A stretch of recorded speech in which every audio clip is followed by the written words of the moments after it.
Hi, everybody. Some truths about human connection are rarely spoken, even in psychology. One of them is this: a life with few close friendships is not evidence of emotional emptiness or social failure. In many cases, it points to a mind that experiences relationships more intensely than most. For you, connection is not casual or automatic. It carries weight. Conversations require focus. Social settings demand presence. Emotional exchanges leave a mark. While others move lightly from one interaction to the next, you may feel each one linger, asking something from you long after it ends. So when friendships struggle to survive, it's not because you lack something. It's because your inner world asks for more than most environments offer. What shapes this experience isn't visible on the surface. It isn't shyness, awkwardness, or a missing social skill. It's a deeper psychological architecture built from awareness, sensitivity, and memory. These forces work quietly, guiding how you read intentions, how easily you open up, and how cautiously you let people in. They influence connection, not through avoidance, but through depth, through the simple fact that you don't relate to others lightly and never have. First, you have an unusually low tolerance for anything that feels fake. You notice it immediately: the forced laughter, the rehearsed personalities, the conversations that exist only to fill silence. While others overlook these moments, your mind reacts almost instinctively. Research suggests that heightened self-awareness sharpens our ability to detect insincerity, and once you see it, you can't unsee it. Pretending drains you. You'd rather sit alone with your thoughts than perform enthusiasm for conversations that feel hollow. Many social environments are built on polite masks and unspoken games. Compliments hide competition. Friendliness disguises envy.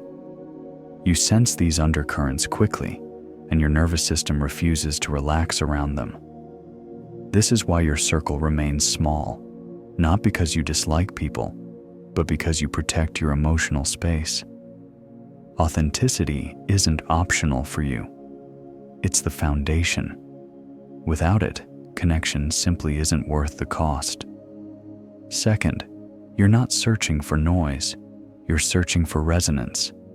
You can stand in a crowded room and still feel profoundly alone, because surface-level conversation leaves you untouched.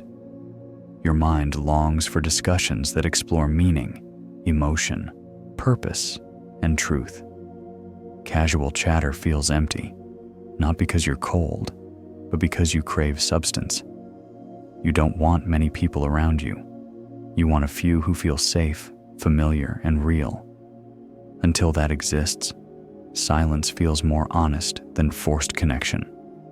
This longing can hurt. You watch others form friendships effortlessly while you struggle to feel seen. But this isn't a failure of social skill. It's a reflection of your depth. You're built for meaningful bonds, and those are rare by nature. Third, your mind never truly switches off in social settings. Long after a conversation ends, it continues to replay in your thoughts. You analyze your words, your tone, your pauses, and the expressions on the other person's face.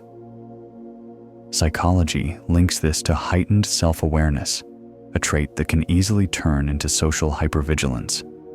Instead of being present, your mind is evaluating, measuring, and correcting.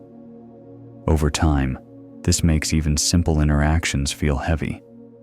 You're not avoiding people. You're exhausted by your own constant analysis. Fourth, you quietly assume most people won't understand you anyway. This belief often forms early, after years of feeling out of sync with those around you. Your humor lands differently. Your interests don't align.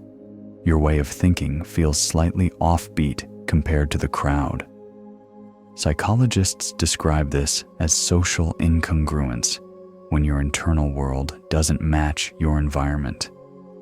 Eventually, distance feels safer than disappointment, not because you don't want connection, but because misunderstanding has been the norm, not the exception. Fifth, you are deeply independent, and that independence is often mistaken for isolation. You've learned how to self-soothe, self-reflect, and rely on your own judgment. Psychologically, this is known as low social dependency. You don't require constant validation or attention to feel whole. This doesn't make you distant. It makes you resilient. You're willing to wait for relationships that align with who you truly are, instead of shrinking yourself to belong. Your circle may be small, but it's intentional. Sixth, past wounds have taught you caution.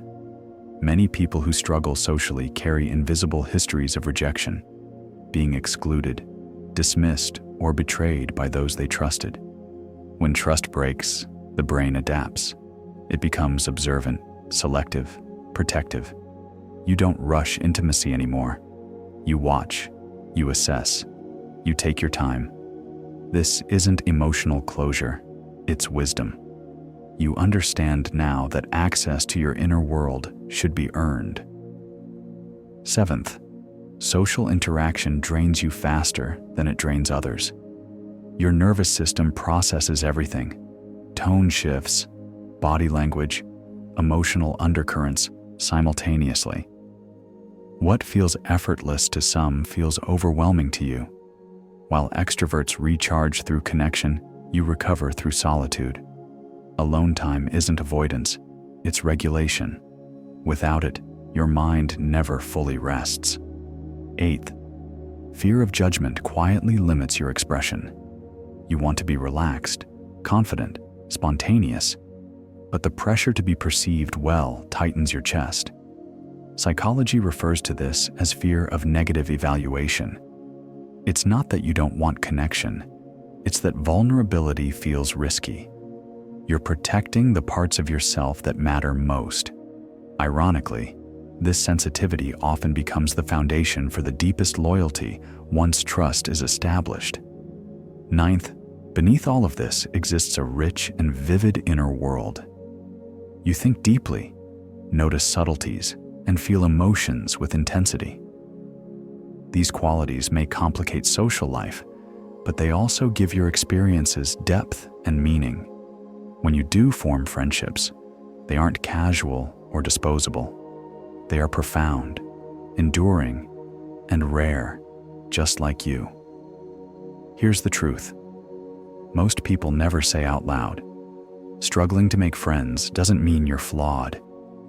It means your mind operates with heightened depth, sensitivity, and awareness. You don't skim the surface of life, you dive beneath it. And people who live deeply rarely connect quickly. But when they do, those bonds withstand time, distance, and change. Sometimes the people who struggle the most with connection are the very ones who become the most loyal, understanding, and irreplaceable friends. If this exploration has stirred something within you, share your thoughts in the comments or simply your presence.